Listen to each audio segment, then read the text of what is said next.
Le Korosberg, le secteur barinois le plus touché cette nuit. Il est 1 h du matin, la pluie ne cesse de tomber depuis le milieu de la soirée. Les champs gorgés d'eau n'absorbent plus rien et la boue se déverse dans les rues de Reitwiller. Des plongeurs viennent d'intervenir pour sortir une personne bloquée dans sa voiture. Il y a plus d'1,50 m d'eau. Tout est mort, hein. Il y a les frigos, il y a les congélateurs, il y a la chaudière. Tout est mort. Il y a les plombs qui ont sauté. Il n'y a plus de courant. Plus de courant, plus d'eau chaude, plus rien. À Klein-Frankenheim, l'une des communes les plus touchées de la nuit, les caves inondées sont nombreuses. En moins de 30 minutes, certains habitants ont été surpris par la rapide montée des eaux. Regardez, il y a tout qui flotte. Tout.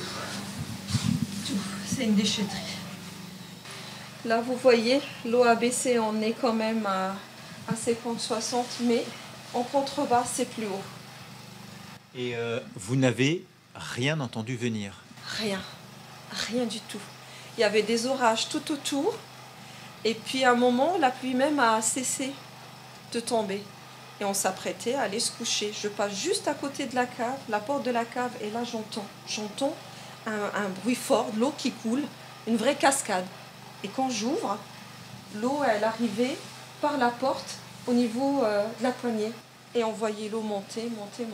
À Trüchtersheim, le ruisseau du village, qui atteint en temps normal une hauteur de 30 cm, est sorti de son lit. L'une des routes est impraticable, alors ce chef d'entreprise ne peut qu'imaginer les dégâts dans ses locaux. Impossible d'y accéder, il y a plus d'1,50 m d'eau avec un véhicule sous l'eau et tout mon matériel noyé. Pour vous, impossible pour l'instant de connaître à 2 h du matin les dégâts dans votre entreprise? Aucune possibilité, mais il doit y avoir pas mal de dégâts, oui. Au PC de Trüchtersheim, les appels arrivent par dizaines. 34 sapeurs-pompiers, 14 véhicules sont mobilisés depuis plusieurs heures. On a 75 interventions au total. On en a traité actuellement 47, avec beaucoup d'interventions, notamment dues à des épuisements de locaux, donc des personnes qui ont de l'eau dans les caves ou dans les rez-de-chaussée.